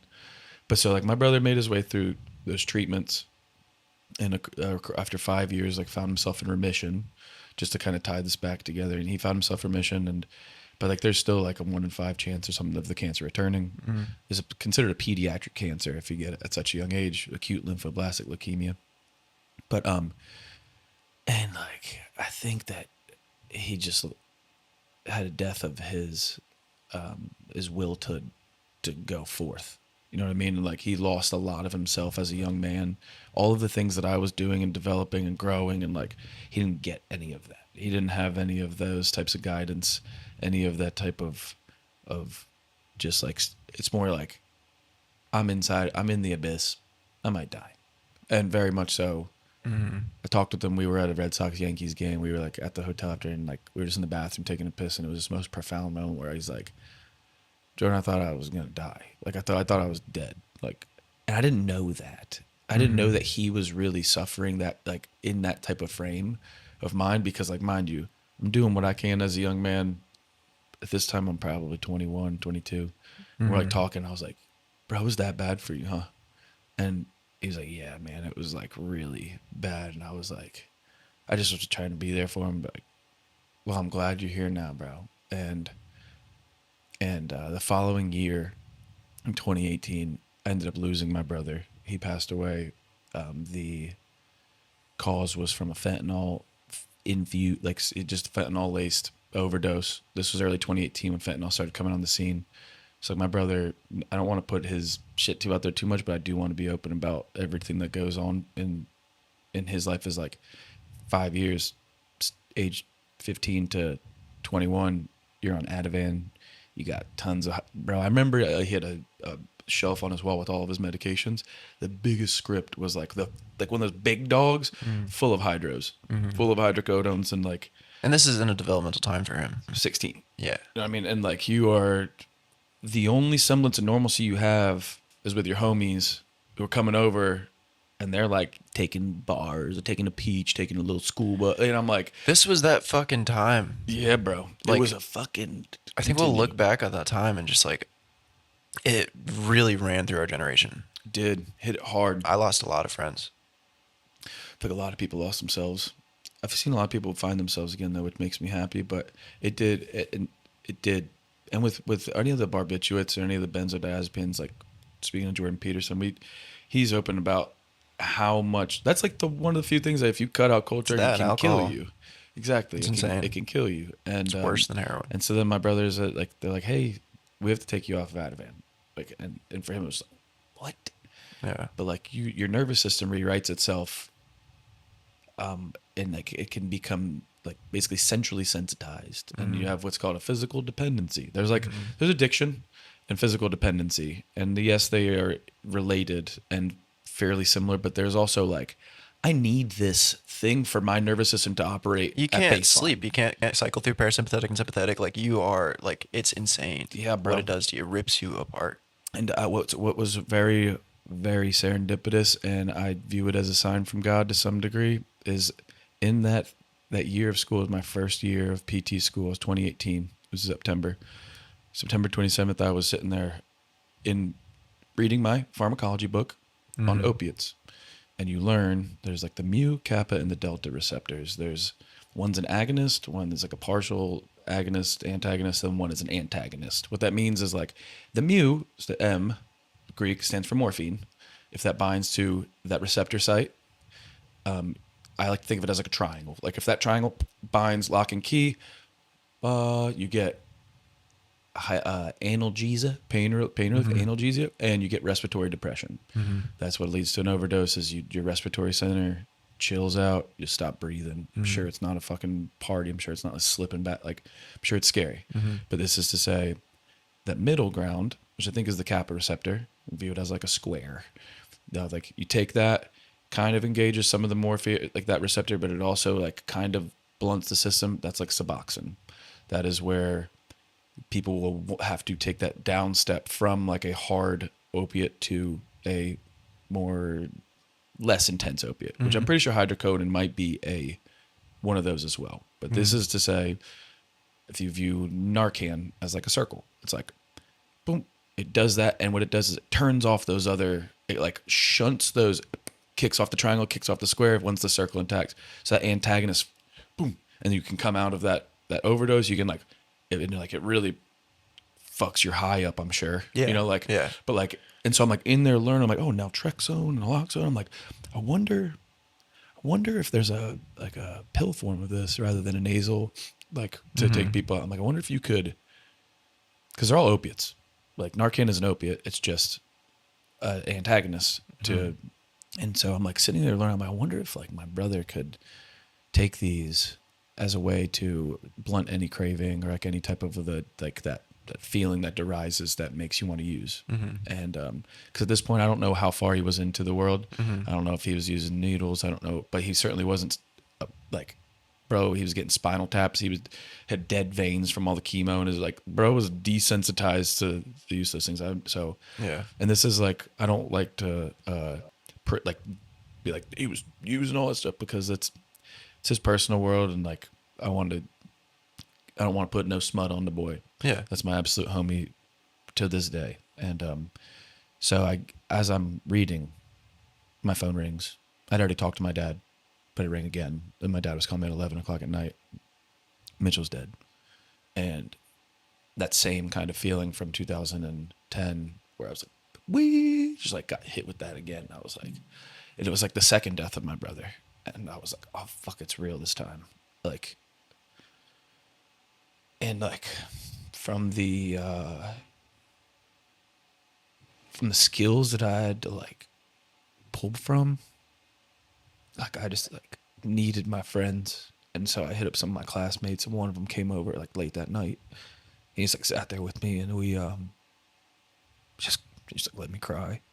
And like I didn't know really what to do then. You know, it's just like a finite thing. And but having someone there just to be able to be there, like I started just talking about him and started reflecting on like kind of who he was, and like clearly drove back to the Outer Banks the next day, spent time with my family. What's really wild is like September 26th, I got Wednesday. I got my first dog, a little Chihuahua. Mm. And it was like God was like, you're going to need this. Mm. Like my wife wasn't living, a girlfriend wasn't living with me at the time, and I was alone. And I had this little tiny Chihuahua there with me. And I was just like, Something to take care of. something to take care of, something to just, and dude, she was like licking my little tears. And I was like, man, like something to direct my attention away, not to run from it, but I recognized the position that I was in as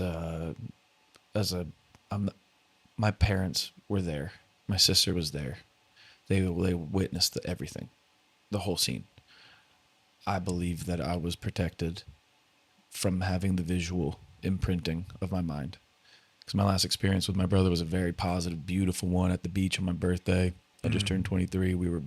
I was over there just like body slamming him in the water. We were just like, I'm like just having a time, bro. It was the best. I remember my dad was like, this is the best day I've ever had. And that was the last memory I have with my brother. That's beautiful. And it's such a protecting thing to have those, and to not really, like for me, it almost feels like I just haven't seen him yet. And I try to go through life like that. Like I'll see you in heaven, brother. Yeah. And I try to connect with him and talk with him. You still do. That connection, it's the weirdest thing when you lose somebody, because like it's like they're gone, but they're like not. They're not gone. Yeah, like at least like I still wear, like I still have some of his shirts. I still have. They're like in the air that we breathe. I'm like, bro, and I still have, like I scatter some of his ashes every year. Like anytime I go on a big trip or anytime it's the anniversary, I'll be like in Puerto Vallarta. I'm like, brother, here's the Pacific Ocean. And I would like spread some ashes in there. In Maui, we were at Waimea Bay as well in Oahu. It's on my birthday, but I was like, I did like a front flip off a big ass rock out there. I don't know how to flip very well. Spread some ashes there. I was like, because we used to watch bodyboarding videos, charge and shore break at Waimea, and we're like, that's 07 YouTube, bro, and it was just like unforgivable. Tourette's guy, like, and like bodyboarding videos. That was all we did. Yeah. And so like I just like try to keep him alive in any way that I can. But in that day, I felt like I had to, like I didn't have to, but I became a beacon. I was like, I became one of the lighthouses where it's like, I'm going to go forward. You're going to be a light that allows me to shine as bright as I can. And I'm going to live this life for the both of us now. Yes. And I was like, I could do this for us. I get to do that. And it really allows, sure, like you still get those moments of like some self-doubt or here and there, but it allows you to operate with much less seriousness. I'm like, brother, like you're already up in heaven. Like I'm down here on this shit. This feels like a game. Yeah. Like I'm like, this is a fun thing. And I feel like I'm like a role player in this. I don't ever feel like an NPC. I'm just like fucking living life, bro. Like I got, this is like all, you get to do this is all earned. Yeah. This is all free time. Yeah. I'm like, bro, like I would be up there with you right now if I could. Yeah. But I got some time. I got some shit to do. So watch this. And like if like some crazy shit's going on in my life, I'll just like my eyes, I'll close my, like I like aim upward just because it feels like there's like these perceptions, like that space in between the eyes. I was just like, bro, you seeing this shit?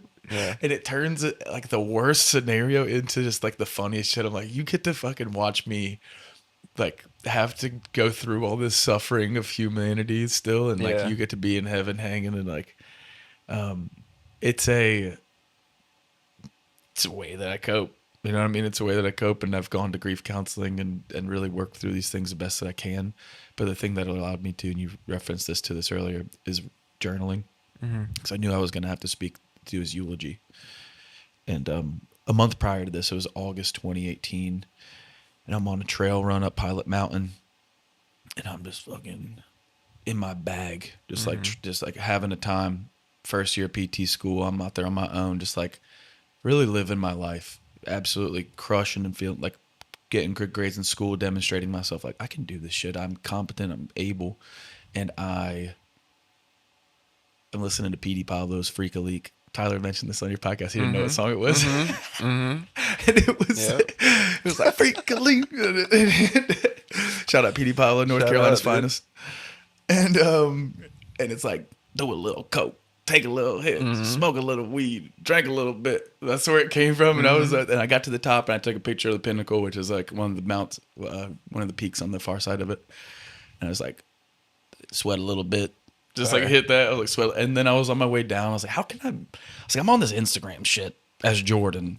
Sure, like I'm posting pictures, like I'm getting like some pats on the back, like attaboys, and like, but I felt like it was like, I'm like, I could use this as a platform to try and like push people in a positive direction. I feel like there's like, I have so much knowledge and information to provide to people where I can use this as a platform. And that was the first time I was like, I'm going to change all my shit to sweat a little bit. It's like, fuck it. I was like, what do I got? I mean, and then I was like really like locked in, but I look back at all these videos and I was so scared.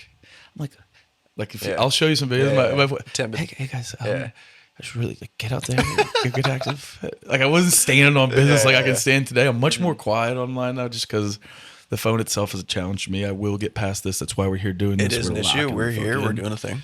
Yes, correct. I'm still on this path, and this is 7 years. And Tyler Schuster, old time rival. He was like football. He was a fucking dog, bro. He was quarterback. I'm sure he was a problem. He dislocated my jaw when I was in 10th grade because I have the photo. I'll let you post it. I dove for him, did tackle him. I caught him right around the ankles. His heel comes up right under my face. Yeah, he was moving right through you. And he ran past me. But I caught him. Like, his foot kicked me right in the face, and I remember just like coming up. And I was like, "Oh, I can't bite down on my mouthpiece. My shit feels completely crooked." Yeah. And I was like, "That son of a bitch," and it probably just like jammed up my TMJ, whatever. I don't know what happened. I don't think he actually dislocated my shit, but he jammed my jaw into my face. And so like, but wrestling, we met each other in 7th. He was 7th grade. I was 8th grade. Like we just roll. I always showed it. Like I was like, shout out. He was one of the Mighty Mites. He was probably 112. Bitch, I was I was in the 170. Middle school, I was wrestling 130, 135. And but in high school, I kept wrestling throughout the years and was like 170 across the years, which is a big dog weight class for me, bro. I was like, I'm just dense. Yeah. And like Tyler, I think he stopped wrestling more so playing football. And like, but I like always had respect for him. Brian Voyevich, his cousin, was like always such a beacon at our school. She would lead, like she'd be singing at like Fellowship of Christian Athletes. She's just a champion. She's so awesome, bro. She's hopefully coming on the pod soon. I pray, man. Her and Riley, her family, Bree is. I have nothing but utmost respect. She guides as a mentor, and just like watching her move, she's just an absolute force to be reckoned with. And so I was like, oh, like, you guys are family? You guys look nothing alike, which is funny. But if you look at their family, the diversity in his family it's dark hair, and then it's like little strawberry blonde. It's just one or the other. It's we were with such his a sister at wild Rosie's Race. I dichotomy. didn't comprehend until we were in there for 2 hours that I was like, oh, this so it's like, is your Bree and sister. Kylie are actually sisters, and you and Brooke are actually siblings. And it's funny how like look at Luke as his little brother. Like everyone's like dark, like like. It's even the twins. It's like one's blonde, one's dark hair. Yeah, man, Maddie and Jaden, and they like Jaden's a twin. If I'm not mistaken, I could be. I haven't met all of the tribe. So it's Jaden and Maddie, if I'm not mistaken, and there's Liam, there's Luke, Kylie, and Tyler. There could be another one. Such A lot of them. squad, dude. But like, I didn't know any of that about Tyler. Yeah. I knew that I was the youngest of my family, and then I knew that, and I found out he was the oldest of his family, and like, so that was like, there's a different kind of vibe when like that's just a different energy group that you have, because I didn't feel like I had to lead anyone. You know what I mean? Like, Yeah. my siblings, like they were like, "Yo, that's a little bro." Yeah. Like, you know, like I earned my respect from them. But so Tyler finds his way out to Greensboro. He walks on A&T after being in the military and go to ODU and like doing all these things. But he's like on his pursuit to play ball, and I was like, "Fuck yeah, bro!" And so Tyler, like, he's like, "Yo, I'm out in Winston-Salem," and I'm at my apartment. It's August 2018, or he's like, "I'm out in the Triad, more or less," and I'm like, "You need a place to stay? Like, come and crash." You with just me." stayed in touch? Just always, like we got close. There was a summer of 2015 where I was back home. I was like, I went home for that summer because I stopped going home that next summer. Got a girlfriend, lived in Boone a couple summers, and but like we ended up, Brienne and I were working, we were catering and doing surf lessons together, and she's like, let's all go to, like, Tyler, we're going to link up with them. We're going to go up to Virginia Beach. We went and saw Modest Yahoo one night. And then the next night we went and saw 311 and Soja. Fire. And like me and Tyler linked up, like, what up, bro? Like, good to see you, man. Like, we would just like bump fists. We'd see each other at the beach, like surfing, and be like, what up? Always friends, but like more stronger acquaintances than we were dogs. Like, always had the utmost respect for him, Tanner Stevens, like those grinders were on the Curry Tuck squad. And, but like, we really connected then. He like came and lived with me for, I feel like could have been weeks. I have no idea, but we would, I remember the song Lamb Talk by Migos came out. Oh. And I was in the gym, was like, Lamb Talk. And like, he hit me up while I was in the gym there. And I was like, yo, come over tonight. Like, you're 25 minutes, come over. Swing by the store, roll right by. Lamb. I bought it. First night, I was like, yo, we're cooking lamb tonight. And so I got lamb shoulder and I hit it with the rosemary garlic, broiled it in the oven. And we just sat there on my couch and we were like, this is incredible. Yeah. You know Just Tyler's vibes, energy. yeah, He's like, yeah. this is absolutely incredible. Yeah. And so then every time we got together, and what's funny is the symbolism between like lamb and like their actual like Christianity and the faith. And Is that why you have lamb Jesus. in the thing right now? That's why I have lamb shoulder. That's why we're about to eat lamb tonight. That was good. It's lamb talk. And you know, with that being said, man, like that's kind of like a little tradition that we fuck with. But I was like, yo, I'm on this kick with like sweat a little bit. I just got these stickers made. Let's go. You're gonna earn your first sticker. You're gonna run Pilot Mountain with me. You're gonna do the same route that I took in order to get there. We hit that, and he has always been by my side since the very beginning of that, and has been just absolute rock. Just the rock of Gibraltar in my life as well, man. Just like as a friend, we've both gone through ups and downs with everything that he discussed on his podcast. And I do remember less than a month later, like I'm giving the eulogy at my brother's funeral, and I came out there in like a black button up, and I was like going through my brother's closet the night before, and I remember going out there. I was like, thank you all for being here. And it was just like tons of friends, tons of people, which was amazing. And I just like remember like Lincoln making eye contact with Tyler, him being in the crowd. I was like, because he never met Mitchell, I was like, thank you for him being there. Was so powerful. He was with Dylan Abrams, and like I remember like where they were sitting. I was like, but my brother really wasn't about all this black and white stuff.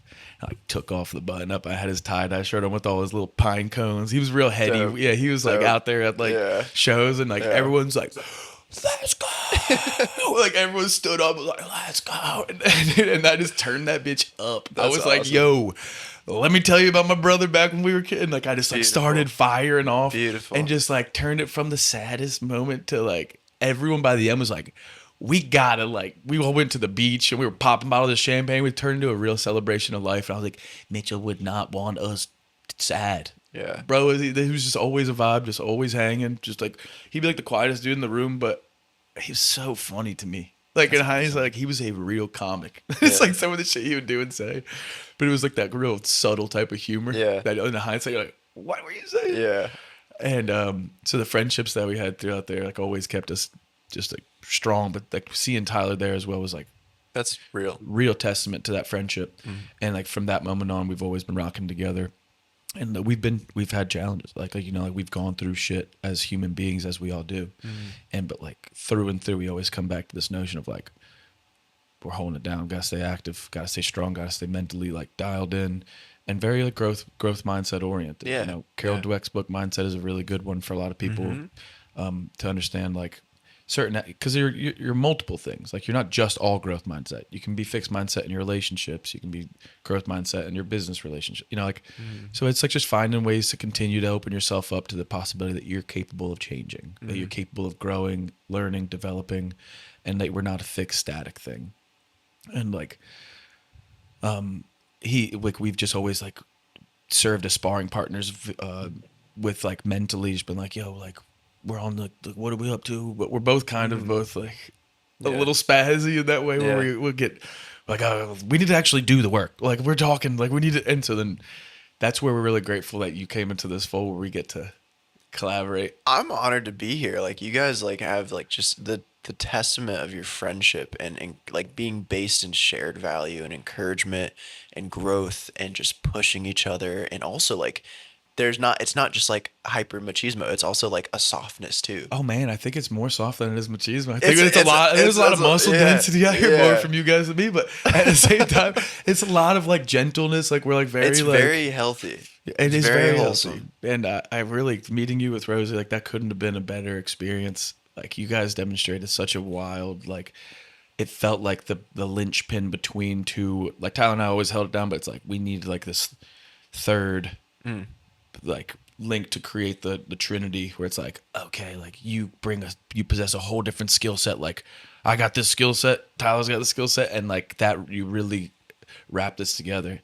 And like sweat to cope is everything. Like I sweat to cope. Like that's literally what I do. Me too. I use it as like, I cannot cope if I don't. that's dude, I can't so function. just bro. do it mentally and be like, I'm just gonna sit here and process through it. It's like, no, I gotta then Move this shed thing. the shit This off. vehicle needs I gotta to be run. Now I gotta run. Like, okay, I gleaned some stuff. It's on the runs where you get the insights too, where you also hit that breakthrough. You're like, oh baby, that's no longer a problem in my mind. Yep. And you finish up and it's not a runner's high. It's just like you're processing as you're moving. Yeah. Like it's really cool. And I can talk about this later, but the spinal cord does most of our running, but does most of our, it's called central pattern generators that operate in our spinal cord. And they create like reciprocal movements, like bump, bump, bump, bump, bump. So when the legs are working, that's actually not a conscious cognitive thing that's going up to like, sure, the motor cortex is firing, but it's not like you're not having to tell yourself to run. The spinal, it's just going like, it's looping back through itself. Yeah, there's like a rhythm to it. It's just staying basically lumbar spine down. And then like arms driving, it's like kind of staying like cervical down. And it's just kind of like sitting in this rhythmic. Literally like an engine. It's called a central pattern generator. Exactly. Where then you're basically operating here down, running to where your head is kind of like, just floating. I can think. Yeah. I can do some shit. I can I'm like moving, I'm out of my head and into my body, but now it actually allows me to kind of organize like the confines of my mind. Because there's a lot of stuff I got to open tabs I could probably close out. Like, oh yeah, I should probably pay my car insurance. Or like, you can like remind Damn, yourself. I was a dick yesterday. You Like, you remember yourself. You're like, oh, like I fucking like need to do a couple things, but then you can like organize. And so if you have this cluttered mess, like that running, just like, it allows you to really tap into. Boom, this goes here, file that away. Actually, don't need that. This goes here.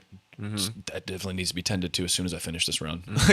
And it like allows you to process like how you've been acting, how you've been feeling, how like like the most times if I'm reaching out to a homie after I'm being like, "Yo, I miss you, brother." It's after I exercise. Yeah. I'm like, I get a lot of those. Yeah, I get dude. a lot of those, dude. Where It's I'm like, important. man, like I just even like I've reached out to a homie the other day. And I was like, I'm holding on to some weird resentment for the last 3 years, and I don't want to run into you one day and not hug you when love I that. see you. Love that, man. Like I just want to be straight. I don't believe that's like a serving mechanism for us as humans. Like you can get through that. Yeah. If you're mad at someone, Yeah. you can get through this. Yeah, You talk with them. 100%. Talk with them. It doesn't mean that anybody needs to be right or justified in anything. It's just like clearing, just letting them know. You holding on to that's doing worse for you. That's You exactly keeping it a secret. that's is a problem. the thing that taints the vessel the same way. You know what I Yeah. mean? It's like it's not just anger. It's like just like whatever, all that type of shit. We know that fork that splits, that like Yes. dichotomy between decisions. It's like, we know as humans what is good. Yeah. We know what is bad. Yeah. If you just give yourself the moment of self-reflection where you're like, this isn't positive. 100%. I always tell people, I'm like, you know what you need to fucking do. You're just not doing it. That's what we're going to address. We're not going to try to, it's not some big mystery. We're not doing rocket science to figure out what it is that you need. Correct. You know. The question is, why aren't you doing it? It is true, man. I Yeah. heard this, like that dichotomy, but I always view things kind of algorithmically where it's like good, bad. Almost between every decision making, every single act that you make, it's like towards this direction of good, towards the direction of bad. This is something I gleaned through psychedelics. Yes. That's a spiritual practice too. I mean, that's what God is, right? The highest Virtue good. and vice. That's Right. that just came to me this Right. 2 weeks ago. Like, it's like if you make that continued effort towards making this decision towards good, that's virtuous. And then there's the definition of vice, in which I think it was a priest that was talking about this at mass. Like, I've been trying to go to church a couple times by myself, and he mentioned like virtue and vice, or this might have been on a podcast, or this might have been somewhere, but I was like, oh, that's vice. Your What vice is is it? like, say again? What is it? Vice. We're going to find this out. I'm going to find out that information, but it's essentially you're making decisions that are self-serving or like aiming towards the negative direction. Yeah. This Like- would be like, I guess, in the Eastern traditions, like desire. I mean, but you can have good, like, I can do good desires. It's virtuous. There's virtuous decisions to Yeah. make. You know, like Yeah. I can have a desire to go help. I can have desire to go, you know, you can do Yeah. beneficial things, but I'm sure that like from a hedonistic standpoint, Right. there's level, like, yeah, it's like, Yeah. there's dark desires. Yeah. There's those scandalous ones as well. And that's a vice. You know what I Yeah. mean? It's like, Yeah. I would love to, Yeah. for some people, it's like, love to just blow down a rail. But that shit You know, does that's a come vice. always from like a desirous place, which is weird because it's not like you just naturally are bad.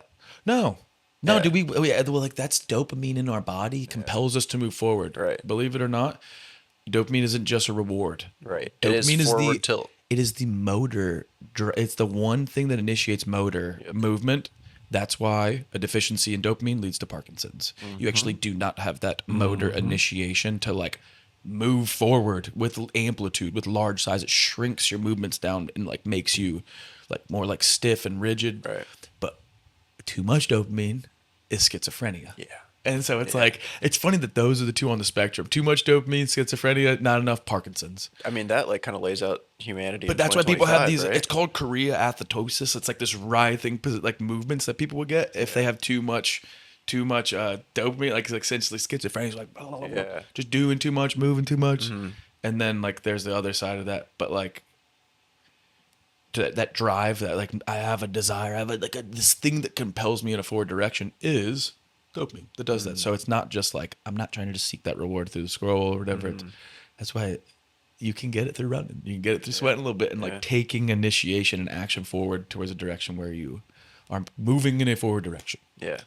And anybody can do that. Anyone can do that. Fucking point. It's a choice. That's It the is a cool decision. part. That is the Yeah. coolest part, is that you say, I'm going to stand up now Yeah. and I'm going to go do it. That's free will. Yeah. I believe free will is being like, I'm going to go for a run. Yeah.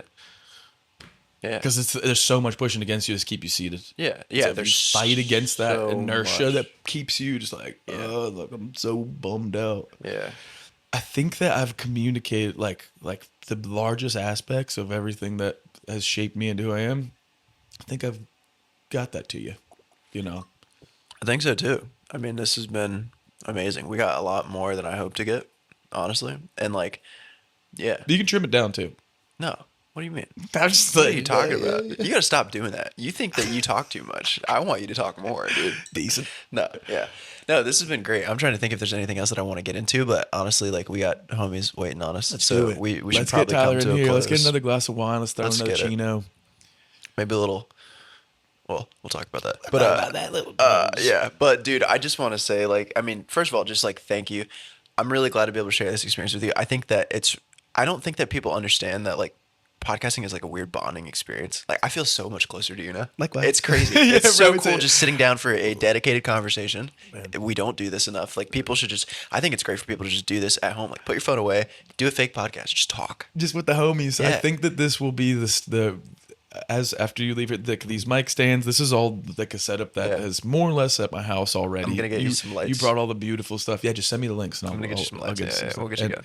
And I think I would just like to do a podcast, whether I'm doing it virtually with Tyler, whether I'm doing it virtually in person with you, but just trying to get my homies over and just connecting with some of my brothers. I Because believe in the format. yeah, man, because everyone's got something to give. They may not be like hard People chargers. are so interesting, dude. Right? That's what I'm saying, dude. Every friend is like, every person's got their story. Yeah. And it's the beautiful part about you being open and communicative enough to not have an agenda. Like you do a really good job of like just drawing it out. Yeah, I try to get the fuck out of the way and just shape it, like, or just like kind of like just allow it to flow and see like what it wants to do. Man. But So anyways, we'll see what comes of it, because I hope to be able to do something along these lines. I've been talking about it for a long time. I think you it's need to time get more stuff out there. I think Shit to get off the that's pot. why I wanted you to come on the pod. Like, I want the world to fucking see you. Like, I Appreciate think you. that you're such. I mean, like, you really are just like a fucking significant dude. Like, you are just a great man, and like, I'm so honored. Like, y'all's friendship is so solid. You're so solid as a dude, and like, I'm in this world of me being like a black sheep and like not finding people that I can fucking relate to. I'm like, nobody fucking gets it. Like, finding people that I'm like, oh my god, like he gets it. Like, you literally give me hope in life. And like, that sounds so dramatic, but like love it literally gives me life. And like, we kind of both have a shared thing. Like, I lost a friend. Not also, totally different fucking thing. But in that era of like 2015 through like 2018, I lost a bunch of friends or whatever. But like, part of what started Cope was me losing my friend Jack to a bunch of shit. How about it, bro? We're in the yeah. same situation, same scenario. It's nuts. But like, watching him like lose himself sort of, and then like just exiting, and I feel like life is just like, it's time to go somewhere else right now. But I just took that moment, and like, I had this decision where I'm like, I want to live for the people. Like, I want to be a beacon for the people that are still here. Like, while we're here, like, let's fucking do something cool with it. God, bro, it's so crazy that we have like, this is very much so melding of the minds. Like, this is what we need. Like, I relate just to the choice, like wildly different context, but the decision to be like, I'm gonna be a beacon. That's fucking cool. That's what a little bit. That's Cope. That's everything that we're doing here. Yeah, man. We Fuck got it. what is it? Tell me about. Is it Collected Media? Collected Media. It's about to be Beacon Media. Yeah, dude, fire. Let's go, dude. Let's go.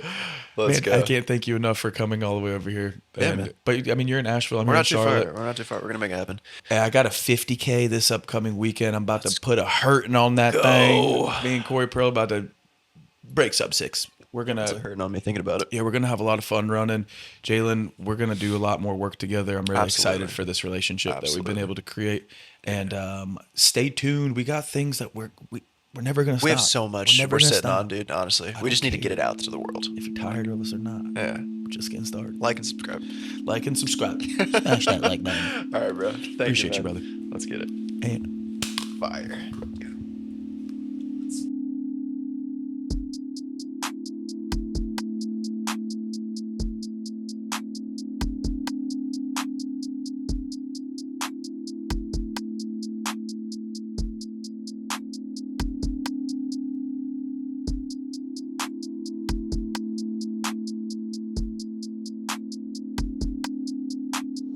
All right, guys, that was episode 13 of Coping Mechanisms with Dr. Jordan Rodrigues. What a guy.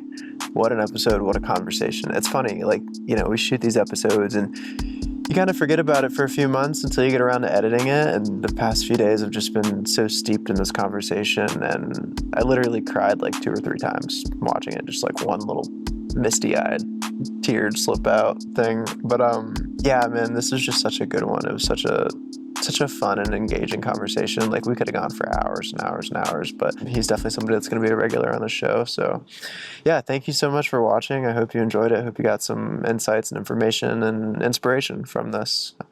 Please like and share and subscribe if you believe in the show and what we're up to. That's how we grow, is through these little engagements, showing these algorithms that run these things that you are indeed interested in what we're up to, so that it can continue to show and recommend it to more people. Both Sweat a Little Bit, run by Jordan, Tyler, and myself with Cope, have merch available. They have a whole line of stuff. I'm just rocking with this 100% cotton t-shirt that I really love. Just really want to focus on like single things right now. And yeah, I love it. Been able to get a few things out there and their stuff is all over North Carolina and all over the States. So if you want to support either of us, definitely check out our merch. Reach out to us on Instagram. You can check out Sweat a Little Bit for Jordan, Tyler Sweat a Little Bit for Tyler Schuster, and you can check me out at Jalen Ivory. And yeah, just shoot us a message. We're all open doors and open books. We'd love to talk. And if you've gotten something from this, definitely leave a comment or shoot us a message and let us know. So thank you so much for watching. It means the world. Like, I'm not just saying that for you to make it this far in this episode. It truly means so much, and that's exactly why we do this thing. So thank you. We do this for you.